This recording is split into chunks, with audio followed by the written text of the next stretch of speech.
네, 재무상담 머니큐 시작하겠습니다. 많은 분들이 상담 전화 주시고요. 또 상담을 자세하게 무료로 받아보신 후에 정말 높은 만족도를 표하십니다. 자, 사실 돈이 다달이 나가는 건데 게다가 이게 1, 2년짜리 나가는 그런 상품이 아닌 것들이 많잖아요. 긴 시간 동안 투자를 하시는데 내가 기대했던 것만큼의 보장이나 보상을 받을 수 없다면 그것 또한 상당히 또 큰 문제가 되겠죠. 자세하게 짚어드릴 수 있으니까요. 키움에셋 플래너와의 연결 번호 1800-5881 전화 주시길 바랍니다. 또 안드로이드 폰 쓰시는 분들 어플리케이션 다운 가능하거든요. 또 라이프 앤 머니 검색하셔서 많이 활용해 보시길 바랄게요.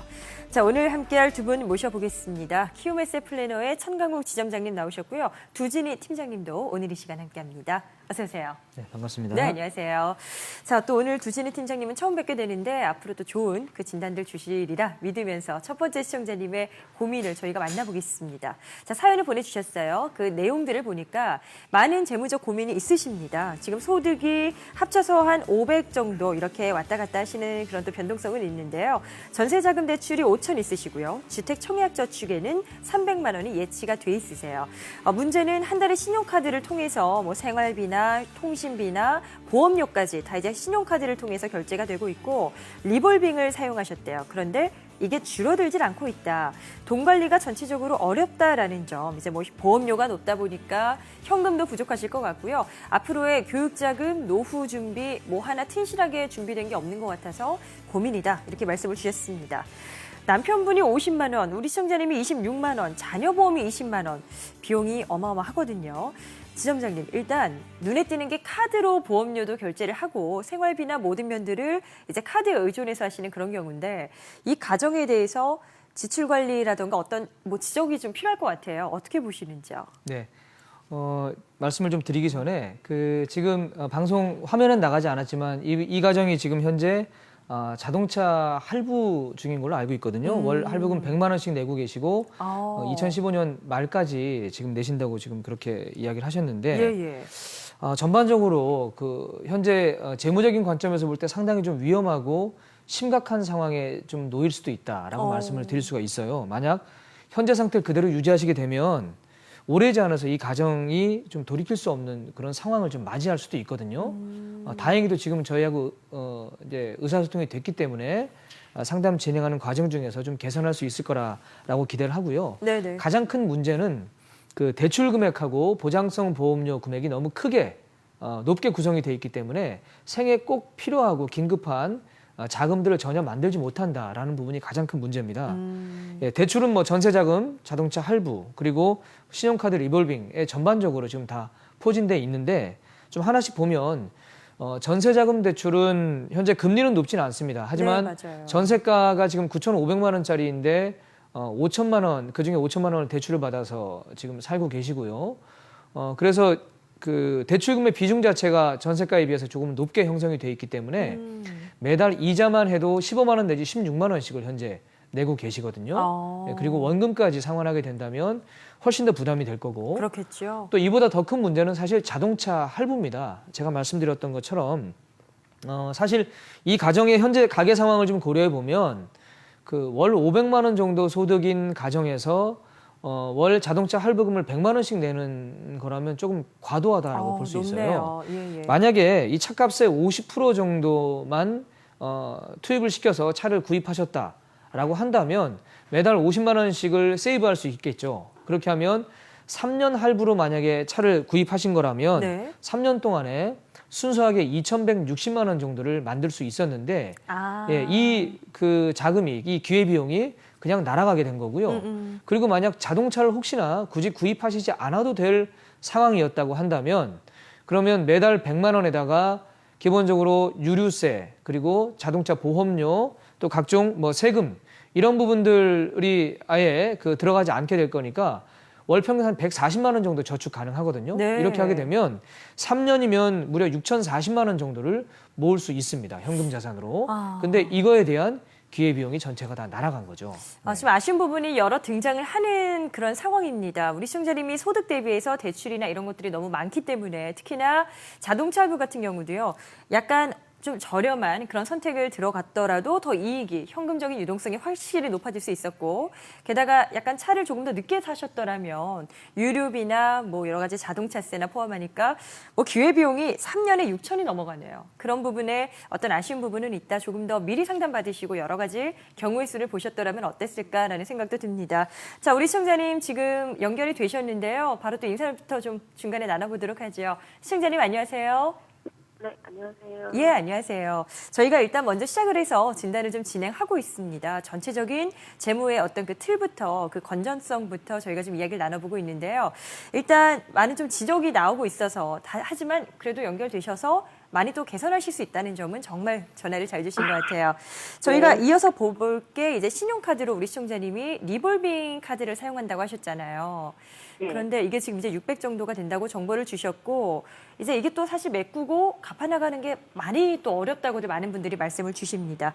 이 부분에 대해서 저희가 이어보고요. 다시 한번 저희가 또 질문도 드릴 텐데, 시청자님, 이 리볼빙에 대해서도 말씀을 좀 이어서 주세요. 네네. 예. 일단 지금 신용카드 지금 그 즐겨 사용하시는 가정 같아요. 그런데 현재 사용하시는 그 신용카드 금액 가지고 계산해 보면 연간 소득공제 금액은 한 33만 7천 원 정도는 소득공제 가능한 것 같거든요. 근데 사실 소득공제 금액을 많이 받기 위해서 신용카드를 많이 쓰는 건 현명한 방법은 아니고요. 왜냐하면 신용카드도 결국은 그 넓은 의미에서 빚의 그 한 의미다라고 볼 수가 있기 때문에 그렇고, 특히 이제 이 가정 가장 큰 문제는 말씀하신 대로 그 신용카드 리볼빙 제도를 지금 사용하고 계신 부분인데, 네네. 리볼빙 제도는 카드 사용액의 일정 비율만 쓰게 되면 그 다음에 남은 상환액을 그 자동으로 상환을 연장해서 쓸 수 있도록 해서 카드 사용, 그 남은 이용 한도 범위 내에서 추가적으로 계속 카드를 사용할 수 있게 만드는 이런 결제 방식이거든요. 연체가 되는 게 아니라 네네. 이렇게 밀리네요. 맞습니다. 예. 그래서 연체에 적용이 되지 않고 내가 자유롭게 카드를 쓸 수 있다라는 장점이 있는 것처럼 보이지만 이건 사실 착시 현상이고요. 실제적으로 이건 100% 카드사를 위한 제도다라고 보시면 됩니다. 그래요? 네, 예. 예를 들어서 만약에 최소 결제 비율인 한 10% 정도로 내가 카드 리볼빙 제도를 사용하고 있다라고 한다면 카드를 쓰고 그 사용한 금액에 대한 10%만 그 다음 달에 결제하고 나머지는 그 다음 달 이후로 결제를 넘기게 되는데, 그럼 이자가 일단 발생하게 되겠죠. 그렇죠. 발생된 이자까지 원금하고 합친 금액에서 또 일부를 그 다음 달에 상환하고 남아있는 금액이 또 이자가 붙습니다. 다시 말하면 남아있는 원금에다가 이자까지 더한 게 그 다음 달 넘어갈 땐 그게 원금 개념이 되면서 다시 거기에 이자가 붙기 때문에 나는 열심히 카드를 상환하고 있고 그 금액을 잘 갚아 나가고 있지만 오히려 내가 갚아야 될 돈이 더 늘어나는 그런 기현상이 나타날 수도 있고요. 예. 그리고 심지어는 카드를 더 이상 쓰지 않아도 내가 갚아야 될 돈이 줄지 않는 이런 경우도 발생이 될 수도 있습니다. 그래서 우선적으로 이 가정은 이 리볼빙을 먼저 갚아 나가는 것에 좀 집중을 하실 필요가 있을 것 같고, 네네. 그래서 잠깐 솔루션을 좀 말씀을 드리자면, 현재 우리 그 시청자분께서 그 주택 청약 저축 통장을 최근에 이제 만드셔서 여기에 300만 원을 지금 예치해 놓으신 상태라고 하셨는데, 일단은 카드 리볼빙의 수수료, 이자가 현금 서비스 수수료하고 거의 비슷합니다. 세네요. 매달 현금 서비스를 쓰신다라고 생각하시면 맞기 때문에, 그래서 주택 청약 통장에서 주는 금리는 그만큼이 안 되니까 이거를 300만 원을 빼서 일단은 먼저 갚으시고, 그리고 현재 우리 시청자분이 프리랜서이시기 때문에 소득에 변화가 좀 있는데 소득이 좀 많이 발생했을 때 또한 여유 자금이 생기시면 그것도 바로 갚으시는 게 좋고요. 그리고 아까 그 전화 연결되기 전에 제가 말씀드렸던 자동차 같은 경우는 그 지금 우리 남편분하고 함께 좀 상의를 하셔서 가능하시면 이거를 매도를 하시고 처분하셔서 그 이후에 현재 차값의 한 50% 정도 가격으로 그 금액을 자동차를 매입하시고 줄인 금액을 가지고 리볼빙을 상환하는 데 쓰시는 것이 필요할 것 같습니다. 사실 새 차 사셨는데 당장 뭐 매도 어떻게 좀 파시거나 이런 게 꺼리실 수도 있어요. 하지만 정말 재무적인 것에 좀 더 포커스를 맞추신다면 그런 선택도 가능하겠다. 이렇게 조언을 주시네요. 일단 서비스 그 리볼빙 이용에 대한 수수료가 거의 뭐 현금 서비스 정도라고 하니까 이것도 시청자님 어떻게 보면 새 나가는 돈이 될 수 있거든요. 이거부터 먼저 상환하셔라. 청약저축이나 이런 거에 있는 금액을 좀 활용하시면 좋을 것 같다라는 조언입니다. 우리 시청자님 상당히 이 보험료에 대한 고민도 높으셨을 것 같아요. 어떠셨어요? 보험료는 거의 뭐 100만 원 가까이 나오더라고요. 아, 네, 그렇긴 한데, 네네. 이제 나름대로 필요 자금이라고 하여서, 이제, 따로 돈을 모아놓은 게 아니니까, 아프거나 이러면은 다 네. 필요한 돈이라고 생각을 해서 넣긴 맞아요. 했는데, 예, 좀 중복되는 것도 있고 해서, 조절이 좀 가능하다면 이번 기회에 보험료를 좀 낮추실 수 있다면 좋을 것 같아요. 그렇구나. 자, 그러면 네네. 네. 보험료에 자동차는 대해서는 저희가 곧 끝나거든요. 아, 이제 상환이 곧 끝나세요. 네, 그럼 저희가 그 그래가지고 부분도 일단 100만 원이 그러면 지출이 줄어드시는 거잖아요. 저희가 네네. 따로 또 진행하면서 이걸 또 깊게 좀 네. 전략을 어떤 그 전망을 봐드리도록 할게요. 자, 그럼 보장성 보험에 대해서도 저희가 중복되거나 혹시 또 필요 없으신 게 있는지 봐야 될 것 같은데 시점장님 좀 간단하게 보장성 보험도 이야기를 풀어볼까요? 보장성 보험에 대해서는 간단하게 좀 언급을 해드리겠습니다. 일단은 현재 내시는 보험료가 조금 과도하시긴 해요. 그 현재 보험료를 가지고 본다면 소득 수준은 한 1,000만 원에서 1,100만 원 정도 소득의 적정한 보험료다라고 말씀을 드릴 수 있고요. 네네.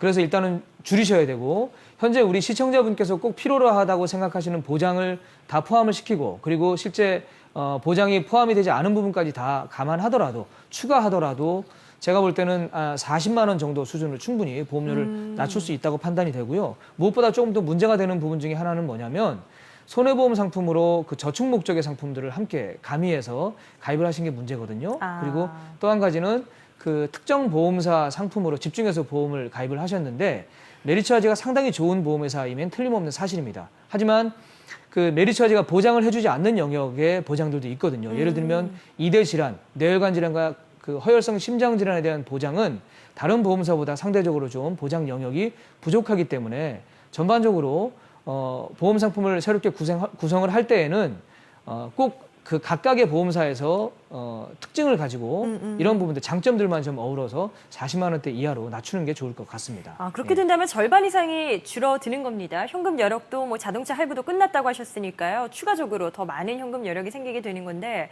일단 어떻게 이 개선을 고쳐 나가야 되는 건지를 저희가 또 이어서 보도록 할게요. 자, 조정안을 주 팀장님이 좀 주신다면 어떤 또 개선안이 있다 보세요? 네. 우선 보험의 보장은 구멍이나 쏠림이 없어야 합니다. 같은 실로 짰지만 촘촘한 그물이 있고 그다음에 군데군데 구멍이 나거나 덧대어진 그물이 있다라고 한다면 둘 중에 어느 그물을 선택하시겠습니까? 아무래도 당연히 촘촘하죠. 촘촘한 그물일 텐데요. 예. 보험도 마찬가지로 보장이 지나치게 중복되는 식으로 어느 한쪽으로 쏠리게 된다면 만약에 그 부분을 보장해주지 않는 부분에 있어서 문제가 발생했을 때 아무리 많은 보험을 가지고 있다고 하더라도 보장을 막상 하나도 받지 못하는 경우가 생길 수가 있기 때문입니다. 시청자님 안녕하세요. 제가 질문을 몇 개 좀 드릴 건데요. 네. 지금 시청자님 혹시 메리츠화재 쪽에 보험이 많이 가입이 되어 있으신데 여기 네. 특약 중에 간병인을 보내주는 일당에도 좀 가입이 되어 있으신가요? 아, 네네, 가입해 있어요. 아, 그러세요. 지금 자녀가 한 명이시고 5살이신데 맞으신가요? 네네네. 아, 네, 알겠습니다. 비용은 자녀 보험이 21만 원 정도가 들어가요. 예. 보험회사 상품 중에는 어느 한 부분에 특약이 특화가 되어 있는 상품이 있고요. 그다음에 그 회사에서만 보장해주는 그런 보험 상품들도 있는데 그런 특약들을 잘 골라서 활용하시는 것도 좋은 방법이 될 수가 있습니다. 하지만 현재 지금 두 분의 나이를 고려했을 때 간병이나 치매에 대한 준비는 조금 이른 감이 있고요. 아, 그래요. 예, 그리고 보험료도 과다합니다. 그렇다면 네. 이때에는 간병이나 치매에 대한 진단자금도 진단자금이지만 나중에 고혈압이나 당뇨가 발생했을 때 나타날 수 있는 그런 후유장애에 대해서도 보장해 줄 수 있는 보험금이 그 장애가 발생 시에 무한 반복으로 지급되어지는 상품으로 준비를 하시면은 훨씬 저렴한 보험료로 보장을 받으실 수가 있으십니다. 우리 시청자님이 보장성 보험을 가입하신 이유가요. 사실 많은 또 필요성을 느끼셨고 어떤 가족력이나 이런 차원이 될 수도 있겠고요. 앞으로의 어떤 준비를 위해서 확실한 대비를 위해서 가입을 하신 건데 일단 연령대로 봤을 때는 조금 이른 감이 있지 않나라는 생각을 그런 의견을 피력하신 거고요. 다만 더 알차게 준비하시면서 충분히 노후까지 준비하시면서 비용을 낮출 수 있는 방안이 추가적으로 있다고 합니다. 저희가 따로 전화를 드려서 진행을 할 테니까요. 우리 시청자님 자세한 내용들 지금 방송이라 또 저희가 빨리 또 말씀을 드렸는데 차근차근 심도 있게 진행해 보시면 좋을 것 같아요. 연락 드리겠습니다. 조금만 기다려주세요. 네. 네, 감사합니다. 자, 일단 뭐 여러 가지 신용카드 사용이라던가 문제가 좀 있으셨기 때문에 여러 가지 고민들을 안고 저희 머니큐를 찾아오셨는데요. 저희가 보장성 보험은 물론이고 전체적인 재무 컨설팅까지 도움을 드릴 수 있을 것 같아요. 계속해서 우리 시청자님들도 전화 주시길 바랍니다. 자, 다음 사연은 어떤 고민이실지 바로 만나보시죠. 안녕하세요. 40대 맞벌이 부부입니다. 저희 부부 월소득은 550만 원 정도입니다.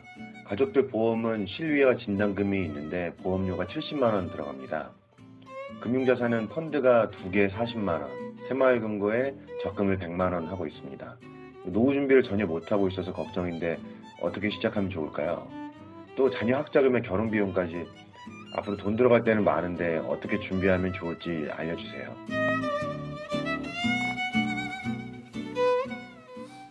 많은 분들이 공통적인 게 보험료는 너무 많이 내는 것 같고 내가 잘 가입한지도 모르겠고 저축이나 노후 준비는 미흡하다. 이게 일단 기본적으로 다 하나씩 깔고 계시는 고민이신 것 같아요. 자, 그렇다면 지점장님, 보험 가입 상황을 알려주셨기 때문에 뭐 종신이나 실비나 몇 가지가 있으세요. 잘 가입이 되신 경우인가요?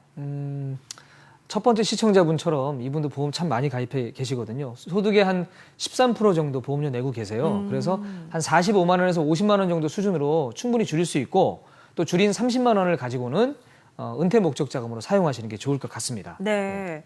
자, 그렇다면 낮출 수 있다라고는 보시는 거죠. 네. 그 팁을 하나하나 알아볼 텐데, 자, 가족별로 저희가 간단하고 또 알차게 구성을 좀 해보겠습니다. 시청자님, 먼저 남편분 같은 경우는 종신보험과 함께 몇 가지 있잖아요.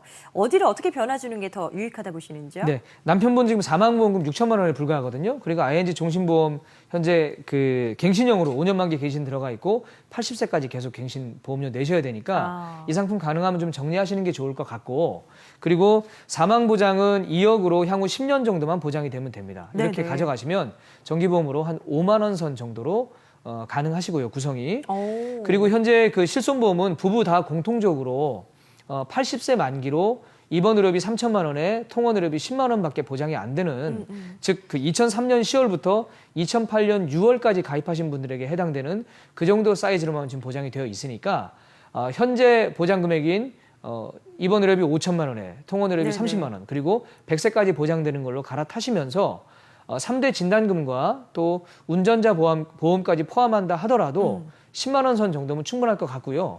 그리고 이렇게도 조금 부족할 수가 있어요. 왜냐하면 나중에 아프시게 돼서 혹시나 질병이 걸리면 질병이 원인으로 된 활동하시기 불편하신 상태, 이걸 바로 이제 장해라고 하는데 네네. 이런 질병 후유 장애일 때에 3%에서 100%까지 무한 반복으로 질병의 원인 상관없이 계속적으로 진단금을 지급해드리는 이런 상품을 추가적으로 구성하시면 좋을 것 같아요. 이렇게 하시면 네. 남편분은 4만 원 정도면 되니까 남편분은 총 19만 원 정도면 될 것 같고요.